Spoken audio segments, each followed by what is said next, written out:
दोस्तों, स्वागत है आपका मेरे YouTube चैनल इंग्लिश बाबू पर। और आज मैं फिर हाजिर हूँ आपके साथ एक नई स्टोरी लेकर। और दोस्तों, आज जो स्टोरी मैं आपके लिए लेकर आया हूँ ये एक शॉर्ट मॉरल स्टोरी है, बहुत ही अच्छी और बहुत ही अच्छे मॉरल के साथ ये कहानी है। कहानी सुनने में आपको बहुत मज़ा आएगा। उसके अलावा आज की इस स्टोरी में आपको कुछ नए इंग्लिश के वर्ड मीनिंग सीखने को मिलेंगे, उनकी करेक्ट प्रोनाउंसिएशन के बारे में पता चलेगा और हमेशा की तरह जो इसका ग्रामर का पार्ट है उसे बिल्कुल डिटेल में कवर करेंगे, तो एक एक स्ट्रक्चर को आप बड़े आसानी से सीख पाएंगे। तो चलिए दोस्तों, आज की इस कहानी को हम शुरू करते हैं और सबसे पहले कहानी का टाइटल देखते हैं।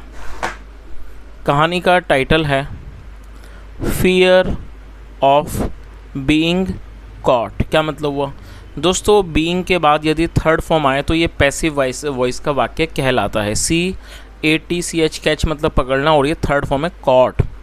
तो आप इस चीज़ को याद रखें कि जब बीइंग के बाद थर्ड फॉर्म होती है तो पैसिव वॉइस का वाक्य होता है। और फियर FEAR दोस्तों, फियर एक वर्ब है, उसके अलावा ये नाउन भी है, तो यहाँ पर इसको नाउन के रूप में प्रयोग किया गया है। और फियर का मतलब होता है डर। फियर ऑफ बीइंग कॉट मतलब कि पकड़े जाने का डर। तो दोस्तों, ये आज की इस कहानी का टाइटल है, शीर्षक है। और अब मैं इसे पढ़ना शुरू करता हूँ। आप लोगों से रिक्वेस्ट है, आप कहानी को बिल्कुल ध्यान से सुनें, क्योंकि जो कहानी है बहुत ही रोचक है, आपको मज़ा आएगा सुनने में। और मेरी आपसे एक और रिक्वेस्ट है दोस्तों, आज के वीडियो में यदि आपको कोई भी नया वर्ड या फिर नया स्ट्रक्चर मिले तो आप उसे ज़रूर नोट करें। और यदि कहानी पसंद आए तो लाइक करना बिल्कुल ना भूलें। तो चलिए इसको शुरू करते हैं। Anjali worked as a maid servant in a rich man's house। क्या मतलब हुआ दोस्तों? ये जो वाक्य है ये पास्ट इंडेफिनिट का अफर्मेटिव वाक्य है। और जब हम पास्ट इंडेफिनिट में कोई भी अफर्मेटिव का वाक्य बनाते हैं तो वहाँ पर वर्ब की सेकंड फॉर्म का प्रयोग किया जाता है। वर्क मतलब होता है काम करना, और सेकंड फॉर्म है वर्कड। अंजलि वर्कड, अंजलि काम करती थी। एज आ मतलब तौर पर, एज आ मेड सर्वेंट। मेड सर्वेंट मतलब घरेलू नौकरानी, मतलब एक अंजलि एक घरेलू नौकरानी के तौर पर काम करती थी। इन आ रिच मैन्स हाउस। दोस्तों, यहाँ पर मैन के बाद एपिस्ट्रोफी हाउस है, जिसका अर्थ होता है एपिस्ट्रोफी ऐसे, जिसका अर्थ होता है काकी के। जब हम किसी नाम या व्यक्ति के साथ कुछ जोड़ना चाहते हैं तो एपिस्ट्रोफी एस का यूज़ किया जाता है। तो रिच मैन्स हाउस का मतलब हुआ अमीर आदमी का घर। तो इस पूरी लाइन का क्या अर्थ निकला?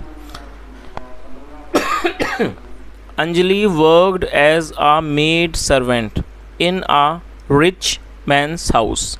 अंजलि एक अमीर आदमी के घर पर नौकरानी के तौर पर काम करती थी। She used to do all the domestic works. दोस्तों, ये जो वाक्य है यहाँ पर यूज्ड टू का प्रयोग किया गया है। यूज्ड टू का प्रयोग पास्ट की किसी भी आदत को दर्शाने के लिए, किसी भी कंसिस्टेंसी निरंतरता को दिखाने के लिए यूज्ड टू का प्रयोग किया जाता है। और यूज्ड टू के बाद हमेशा ही वर्ब की फर्स्ट फॉर्म का प्रयोग किया जाता है। डू का मतलब होता है करना। शी यूज्ड टू डू, वह किया करती थी। ऑल सारे, द डोमेस्टिक वर्क्स घरेलू काम। तो इस पूरी लाइन का क्या अर्थ निकला? She used to do all the domestic works मतलब वह घरेलू सारे काम किया करती थी। But she had a bad habit of stealing food. क्या मतलब हुआ दोस्तों? ये जो वाक्य है ये पास्ट का पजेसिव वाक्य है। पास्ट पजेसिव का मतलब होता है जब आप पास्ट में कोई ऐसा वाक्य बनाते हैं जहाँ पर आप ये दिखाते हैं कि पास्ट में किसी के पास कुछ था। इस तरह के वाक्यों को पास्ट पजेसिव का वाक्य कहा जाता है, जहाँ पर हैड का प्रयोग हेल्पिंग वर्ब के रूप में किया जाता है। और हैबिट का मतलब होता है आदत, और स्टील का मतलब चुराना, और ये फोर्थ फॉर्म है। तो यहाँ पर इसको नाउन के रूप में प्रयोग किया गया है। स्टीलिंग मतलब कि चुराने की क्रिया। तो क्या अर्थ हुआ? But she had a bad habit of stealing food. लेकिन उसकी एक बुरी आदत थी खाना चुराने की। चलिए आगे देखिए।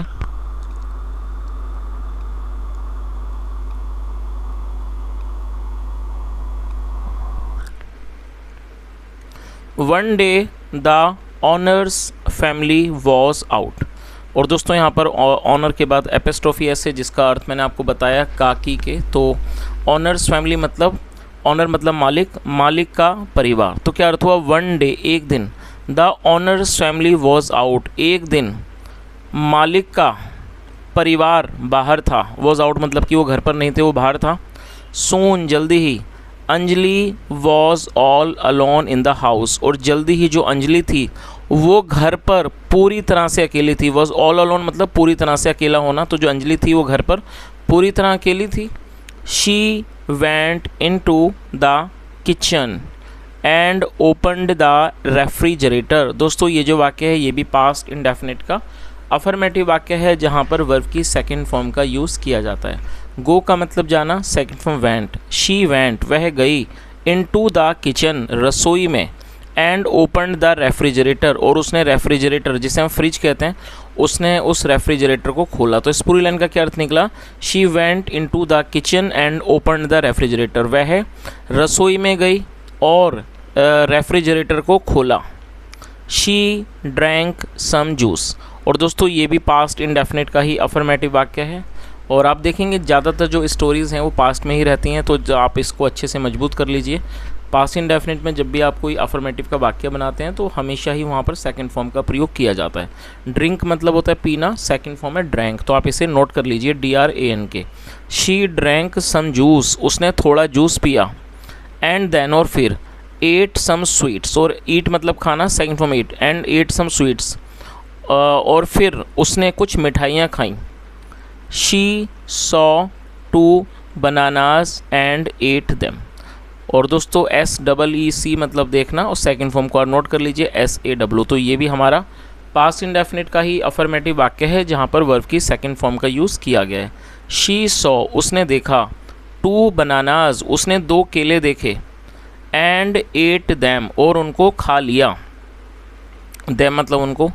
जस्ट देन का मतलब होता तभी। The door bell rang, door bell का मतलब होता है घर में लगी हुई, घर के दरवाजे पर लगी हुई घंटी को डोर बेल कहा जाता है, घर की दरवाजे की घंटी। और रिंग मतलब बजना, सेकंड फॉर्म में रैंग। तो इस पूरी लाइन का यहाँ से देखते हैं क्या अर्थ निकला। She saw two bananas and ate them मतलब उसने दो केले देखे और उन्हें खा लिया।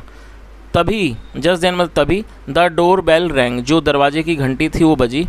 अंजलि गॉट स्केयर्ड, दोस्तों देखिए ये जो स्केयर्ड है ये एक एडजेक्टिव है जिसका मतलब होता है डरना, भयभीत होना। और आपको इस चीज़ को अच्छे से समझना है, जब आप किसी भी एडजेक्टिव को वर्ब के रूप में प्रयोग करना चाहते हैं तो आप डायरेक्टली ऐसा नहीं कर सकते, क्योंकि ये एडजेक्टिव के साथ आप कोई भी चेंजेस नहीं कर सकते, उसको आप किसी भी तरह से मॉडिफाई नहीं कर सकते। तो आपको वहाँ पर क्या करना होगा, एक सपोर्टिंग वर्ब का आपको प्रयोग करना होगा उसको वर्ब बनाने के लिए।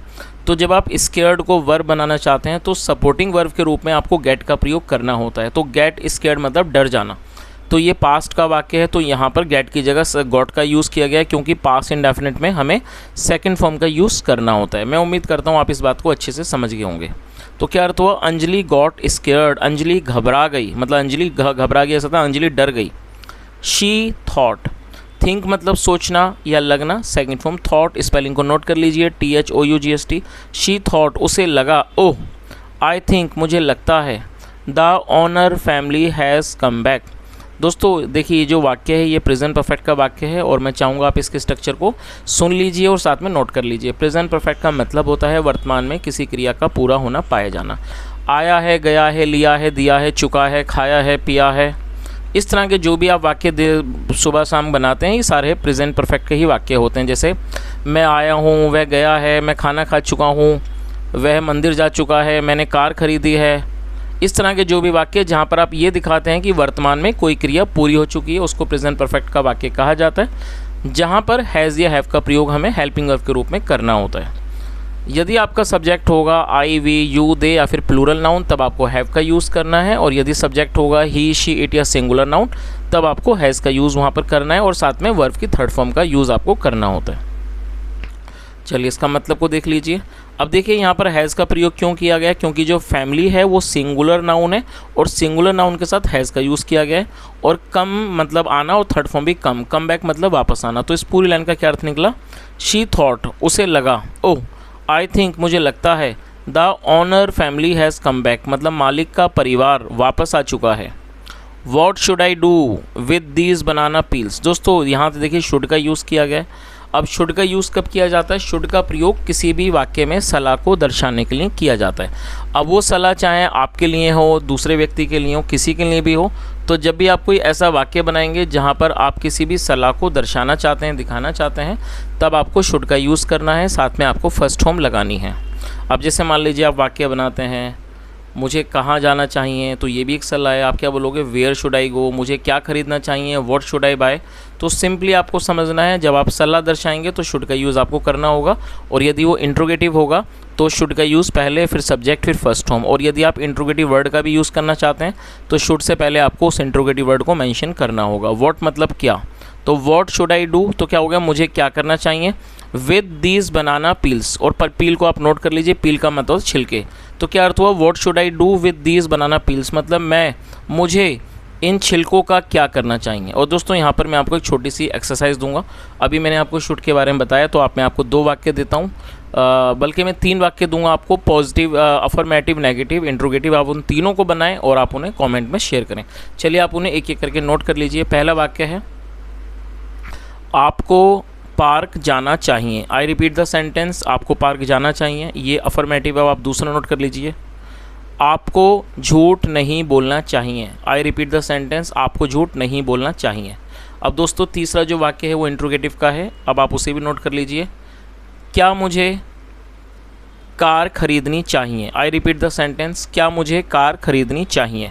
ये भी एक इंट्रोगेटिव वाक्य है। तो दोस्तों इन तीनों ही वाक्यों में शुड का आपको यूज़ करना है, और आप इनको बनाएं, और तीनों के ही आंसर आप कमेंट में शेयर करें। चलिए आगे देखिए, तो इसका क्या अर्थ निकला? उसने क्या कहा? What should I do with these banana peels, मतलब मैं इन केलों के छिलकों का क्या करूं। If I go to hide them, और दोस्तों हाइड मतलब छुपाना, इफ़ मतलब यदि। If I go to hide them, यदि मैं इनको छुपाने जाती हूँ, आई विल बी लेट, मुझे देर हो जाएगी। एट द डोर मतलब मुझे दरवाजे पर पहुँचने में दरवाजे पर देर हो जाएगी। If I keep them here, यदि मैं इनको यहाँ रखती हूँ, आई विल बी कॉट, में पकड़ी जाऊँगी। और दोस्तों इस स्ट्रक्चर को मैं बता देता हूँ, क्योंकि यहाँ पर विल बी के साथ थर्ड फॉर्म है, तो ये हमारा फ्यूचर इंडेफिनेट का अफर्मेटिव वाक्य है। आप चाहें तो उसके स्ट्रक्चर को नोट कर लीजिए। जब आप फ्यूचर इंडेफिनेट में पैसिव के अंदर वाक्य बनाएंगे तो वहाँ पर विल बी के साथ थर्ड फॉर्म का प्रयोग आपको करना होगा। तो विल बी और साथ में थर्ड फॉर्म। तो इस पूरी लाइन का क्या अर्थ निकला? अब आपको ये चीज़ समझ ही आ गई होगी यहाँ तक कहानी की। तो जो जिस के बारे में बात हो रही है, अंजलि जो कि एक नौकरानी है, जब उसके मतलब मालिक का परिवार घर पर नहीं था तो उसने वो मिठाई वगैरह खाई, साथ में 2 केले भी खा लिए। और उसके बाद क्या हुआ तभी जो दरवाजे की घंटी थी वो बजी, और जो अंजलि थी वो घबरा गई। उसे लगा कि जो मालिक का परिवार है वो वापस आ चुका है। अब मुझे क्या करना चाहिए इन छिलकों का। If I go to hide them I will be late at the door, यदि मैं इनको छुपाने जाती हूँ तो मैं दरवाजे पर देर से पहुँचूँगी। मतलब यहाँ पर यही सेंस है, एट द डोर, दरवाजे पे देर हो जाएगी। If I keep them here, यदि मैं इनको यहाँ रखती हूँ, आई विल बी कॉट, मैं पकड़ी जाऊँगी। और दोस्तों आप यहाँ पर इस चित्र को भी देख सकते हैं।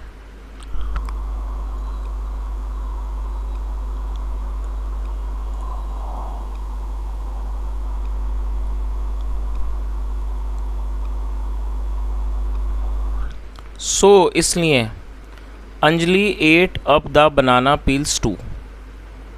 और दोस्तों ये भी पास्ट का अफर्मेटिव वाक्य है, तो सेकंड फॉर्म लगाएगी। ईट मतलब खाना, सेकंड फॉर्म एट। और देखिए पील मतलब छिलके, और TOO का मतलब होता है भी। तो इस लाइन का क्या मतलब निकला? सो इसलिए Anjali ate up the banana peels too, इसलिए अंजलि ने केले के छिलकों को भी खा लिया। एंड देन, और फिर ओपन द डोर, और फिर उसने दरवाज़ा खोला। तो यहाँ तक आपको समझ ही आ गई होगी कि डर के कारण अंजलि ने क्या करा, उसने उन केले के छिलकों को भी खा लिया और फिर उसने दरवाज़ा खोला। चलिए अब आगे देखिए आगे क्या होता है। बट लेकिन देयर वॉज अ पोस्टमैन, लेकिन वहाँ पर एक पोस्टमैन था। पोस्टमैन का मतलब डाकिया। Postman at the door to deliver a parcel, लेकिन वहाँ पर एक डाकिया था टू डिलीवर ए पार्सल, जो कि पार्सल को डिलीवर करने वहाँ पर आया था, पार्सल को देने के लिए। वैन ही लेफ्ट, जब वह गया। और दोस्तों लीव मतलब जाना, चले जाना, रवाना हो जाना, second form left. Then he left, जब वो चला गया। अंजलि थॉट, अंजलि ने सोचा। A thief always has a fear of being caught, तो उसने क्या सोचा कि, और दोस्तों आप इस वर्ड को नोट कर लीजिए, THIEF, थीफ मतलब होता है चोर। A thief always has a fear of being caught, मतलब एक चोर, अंजलि ने क्या सोचा कि एक चोर को हमेशा पकड़े जाने का डर होता है।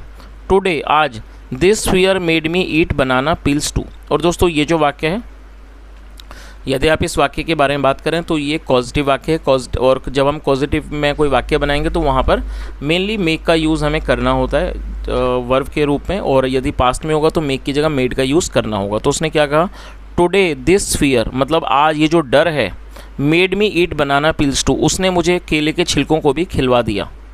आई will never steal food from today, from today मतलब आज से, आई विल और नेवर मतलब कभी नहीं। आई will never steal food from today, मैं आज से कभी भी खाना नहीं चुराऊंगी।